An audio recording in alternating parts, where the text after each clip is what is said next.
देखो महोदय, अन्य उद्योगों और प्रत्येक राष्ट्रीय गतिविधि की भांति समाचार पत्रों को भी समय समय पर बदलती हुई परिस्थितियों के अनुरूप बनाना होता है। हमारे स्वाधीनता संग्राम के अवसर पर राष्ट्रीय पत्रों ने बहुत बड़ा काम किया, जिसे राष्ट्र प्रशंसा की भावना के साथ सदा स्मरण रखेगा। देश के स्वाधीन होने के बाद से समाचार पत्रों के दायित्व में मौलिक परिवर्तन हुआ है। देश से विदेशी सत्ता के जाते ही शासन तंत्र राष्ट्र के प्रतिनिधियों के हाथ में आ गया। यह स्वाभाविक था कि इस परिवर्तन के बाद सभी समाचार पत्र अथवा उनमें से अधिकांश अपनी नीति पर पुनर्विचार करें। इन 9 वर्षों में अधिकांश पत्रों ने इस दायित्व को सुचारू रूप से निभाया है।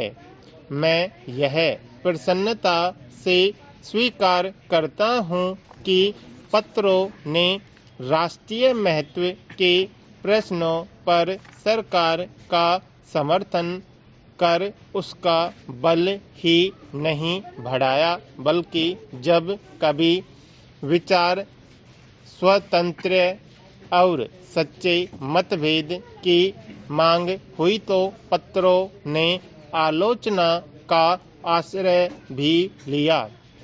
किसी भी पत्र का मूल्य अंततोगत्वा महत्वपूर्ण प्रश्नों पर उसके निर्भीक और निष्पक्ष विचारों के आधार पर ही आंका जा सकता है।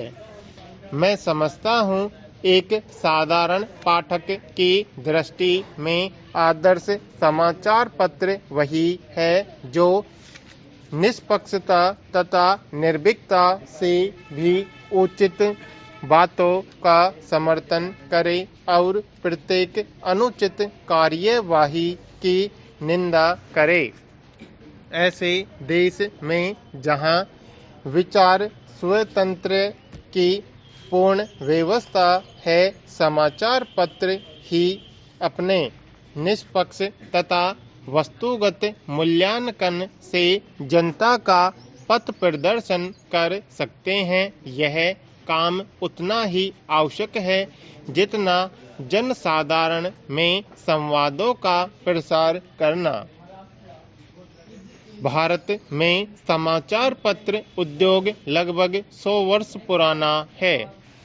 इस काल में पत्रों ने बहुत प्रगति की है और शक्ति तथा यश का उपार्जन किया है।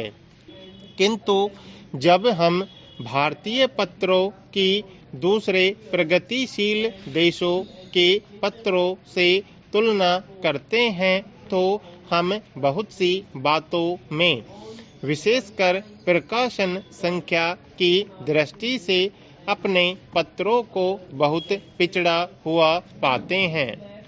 लघु प्रकाशन संख्या का प्रमुख कारण हमारे देश में साक्षरता का भारी अभाव है।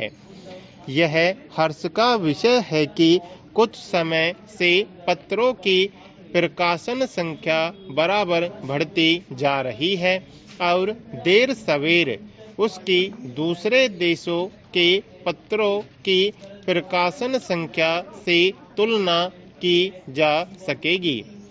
यह कहना असंगत न होगा कि समाचार पत्र उद्योग दूसरे उद्योगों से कुछ भिन्न है। वास्तव में इस उद्योग और दूसरे उद्योगों में यदि कोई सामान्य बात है तो यही कि दोनों ही की गणना उद्योगों में होती है। इसके अतिरिक्त समाचार पत्रों और अन्य उद्योगों में बहुत कुछ भेद है।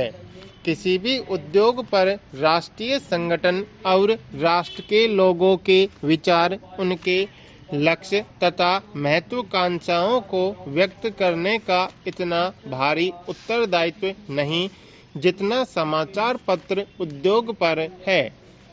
पत्रों और पत्रिकाओं का प्रकाशन संसार के सभी देशों में आरंभ में एक साधारण प्रचार कार्य के रूप में हुआ।